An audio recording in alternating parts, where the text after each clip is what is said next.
Hey guys, what's up? It's Matt86, and today I'm taking a look at Redragon's Pollux keyboard. It's the K628 keyboard. It is a wired only, and it's over USB Type-C, so Type-C to Type-A to your PC. Wired only, no wireless mode. There's no metal construction design. It's actually relatively light, but we're going to break it down and take a look at it here. And before we do that, I know most people just want to hear a recorded typing test, so we'll do that real quick. Don't mind the fact that I'm chicken pecking here. That's just the way I've always typed, and enjoy.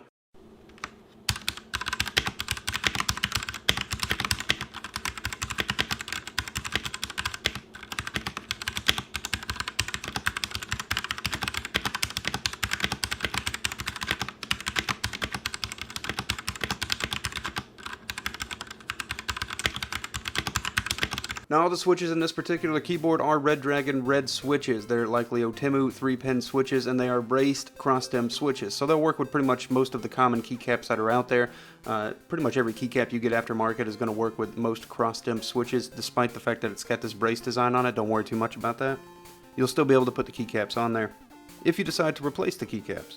The keycaps are double shot injection. They're still kind of that sloppy double shot injection it looks like that Redragon's used for quite a long time, but they always look good. They diffuse the light well. The switches are all factory lubed, and as I mentioned, 3-pin switches that are going into a 5-pin PCB here. So this is pretty cool about this PCB. They've decided to make it so that when you want to swap the different switches and not use the stock switches that they have, you can swap in with 5-pin switches now. I haven't seen this in most of the Redragon keyboards I've looked at, so they're coming a long way. I've also noticed Redragon started making some of their own more customized switches for a little bit of a higher end feel, and I think that that's really cool too. So that's probably part of why we're seeing the 5-pin PCB inside of these keyboard chassis now, so that you can go to something like banana split switches, as I demo here, putting banana split switches in there. Now I would say this is a full complement 10 key, and I love having a 10 key, so while it's a really small size keyboard and that's pretty cool, it's very reminiscent of the RK100 by Royal Clutch, except that they don't have the enter and the plus button on the right hand side, and I feel like that kind of defeats the purpose of having that 10 key there.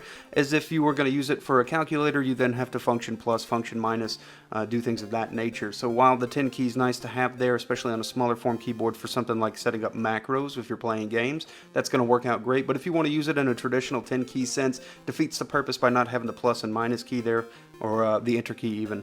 At least to my understanding and how I feel about it, that seems to be a little bit counterintuitive to me. Now, unlike the Royal Clutch RK100, the entire F key row is moved down onto the number key row. All your function keys are going to be set with the function button and then one through the corresponding function numbers that you have. I'm also going to show you a clip of the book real quick. Almost on all of these videos that use different shortcut hotkeys, people don't keep the book, lose them, aren't sure where things are or how to use it, so take a look at these shots right here and be sure and pause it if you need to in order to figure out what you might be missing. For instance, on this specific keyboard, it's going to be the right alt to help change through modes on the stock settings if you don't use the software for the Pollux. So if you want to change your lighting mode, you're going to be initiating it with the right alternate key, and it's labeled in there as Alt_R for alt right, where that might not be the case on other keyboards.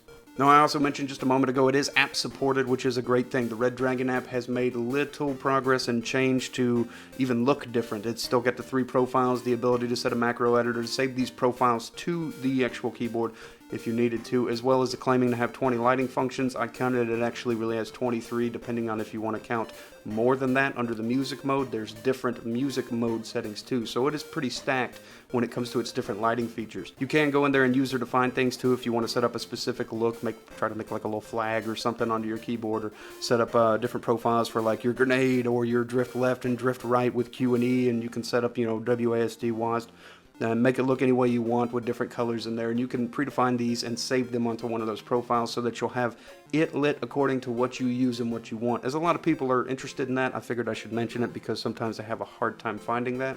On the bottom of the keyboard's plastic bezel are 2 riser feet, and they're rubberized on both sides, so if you don't want to lift them up, you don't need to, and they'll stay pretty rubberized and grip to the desk. It's lightweight and plastic design make it have a little bit of a harder time gripping the desk, but for the most part it does pretty well. The keyboard itself only weighs about 474 grams, which is just over a pound. And the maximum depth of the keyboard is 4 inches with a 14-inch width, so pretty small for almost a full-size keyboard. I like the fact that they decided to get rid of the idea of going 2.4 gigahertz dongle here for wireless or Bluetooth, because Bluetooth has been largely difficult on most of the wireless keyboards I've looked at to be effective enough. I often have issues with it. I even have issues with 2.4 gigahertz dongles sometimes. You can skip downloading the software if you're not interested in macros or you don't really care about having that little bit of extra control with your lighting. You can skip that and everything can be done right off the keyboard. That's something Redragon has always done that I've always liked. You don't need to get deeper into it, but if you want to, the option is there. Guys, I hope this was somewhat helpful and useful to you. I hope you guys have a great day, night, whatever it is, and I'll see you in the next videos that I do.